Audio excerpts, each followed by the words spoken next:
Welcome back to our channel text book learning. আজকে আমরা সংক্ষেপে উইথ এবং বাই, অফ এবং টু এর ব্যবহার শিখে নেব। দেখো, প্রথমে দেখে নিই আমরা উইথ এর ব্যবহার। দেখো, উইথ এর অর্থ হলো দিয়ে বা দ্বারা, আবার বাইয়ের অর্থও হলো দিয়ে বা দ্বারা। তাহলে আমরা কোন কোন ক্ষেত্রে উইথ ব্যবহার করব এবং কোন কোন ক্ষেত্রে বাই এর ব্যবহার করব সে সম্পর্কে আমরা সংক্ষেপে জেনে নেওয়ার চেষ্টা করি।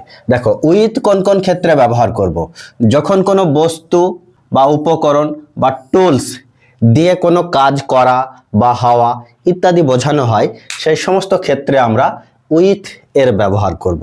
তাহলে উইথ এর ব্যবহার কখন করব? যখন কোনো বস্তু দ্বারা বা উপকরণ বা টুলস বা যন্ত্র দ্বারা কোনো কাজ করানো বা হওয়া বোঝানো হবে, সেক্ষেত্রে আমরা উইথ এর ব্যবহার করব। তাহলে দেখো, এই যে সেন্টেন্সগুলো আছে, সেন্টেন্সগুলো আমরা দেখার চেষ্টা করি। সে কলম দিয়ে লিখছে। এই যে কলম দিয়ে, কলম নিশ্চয় কোনো বস্তু, তাই না? বস্তু, এই কলম দিয়ে লিখছে, তাই এক্ষেত্রে আমরা উইথ এর ব্যবহার করব। তাহলে কি বলতে পারি? সে কলম দিয়ে লিখছে। কি বলতে পারি আমরা? He is writing with a pen. এক্ষেত্রে আমরা অবশ্যই উইথ এর ব্যবহার করব, কখনো বাই এর ব্যবহার করব না, কারণ এখানে কোনো একটা বস্তু দ্বারা লেখা হচ্ছে। নেক্সট দেখো, সে ছুরি দিয়ে ফল কাটে। তাহলে দেখো, এই যে ছুরি, এটাও নিশ্চয়ই একটা বস্তু বা যন্ত্রও বলতে পারি আমরা। তাহলে এক্ষেত্রে অবশ্যই আমরা উইথ এর ব্যবহার করব। তাহলে কি বলবো? হি বা সি বলতে পারি, he cuts fruit with knife, KNIFE।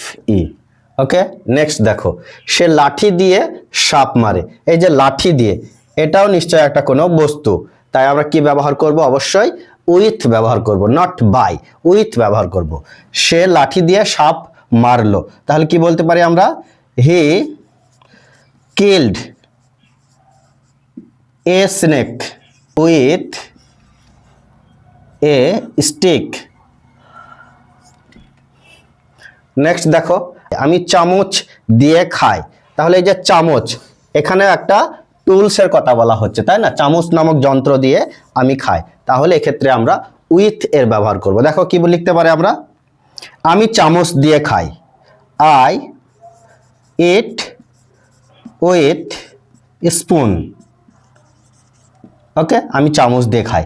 এবার আমরা বাই এর ব্যবহার দেখে নেব। বাইয়ের অর্থ হলো দ্বারা বা দিয়ে। এবার কোন কোন ক্ষেত্রে আমরা বাইয়ের ব্যবহার করব সেটা দেখার চেষ্টা করি।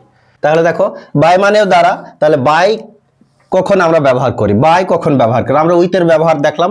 এবার বাই কোন কোন ক্ষেত্রে ব্যবহার করব? কোনো কাজ যদি কারো দ্বারা সম্পূর্ণ হয়, কারো দ্বারা বা কিভাবে সম্পন্ন হচ্ছে বা কোন মাধ্যমে সম্পূর্ণ হচ্ছে বা কাজটি কে করেছে বা কিভাবে হয়েছে, এই ধরনের অর্থ যদি বোঝানো হয় কোনো বাক্যে, তবে সেক্ষেত্রে আমরা বাই এর ব্যবহার করব। দেখো তাহলে উদাহরণগুলো। বইটি রবীন্দ্রনাথ ঠাকুর লিখেছেন। এই যে রবীন্দ্রনাথ ঠাকুর কর্তৃক লেখা হয়েছে বইটি, তাই না? এখানে কোনো ব্যক্তির কথা বলা হয়েছে বা কোনো কর্তার কথা বলা হয়েছে, অর্থাৎ কার দ্বারা সম্পূর্ণ হয়েছে। এই ধরনের বাক্যে আমরা অবশ্যই বাই এর ব্যবহার করব। তাহলে কি লিখতে পারি আমরা? বইটি রবীন্দ্রনাথ ঠাকুর লিখেছেন। The book was written by RN Tagore. Next দেখো, জমিটি শ্রমিকদের দ্বারা প্রস্তুত করা হয়েছে। এই যে শ্রমিকদের দ্বারা, অর্থাৎ কাজটি কে করেছে বোঝাচ্ছে, কাদের দ্বারা করা হয়েছে। সেক্ষেত্রে আমরা কি ব্যবহার করব? বাই এর ব্যবহার করব। তাহলে কি লিখতে পারি আমরা? জমিটি, the land has been prepared by the worker. By ব্যবহার করব আমরা, by the workers. Okay, next দেখো, গানটি তার দ্বারা গাওয়া হয়েছে। তাহলে এই যে তার দ্বারা, কার মাধ্যমে গাওয়া হয়েছে? তার মাধ্যমে। তাহলে এক্ষেত্রে আমরা বাইয়ের ব্যবহার করব। তাহলে কি লিখতে পারি? The song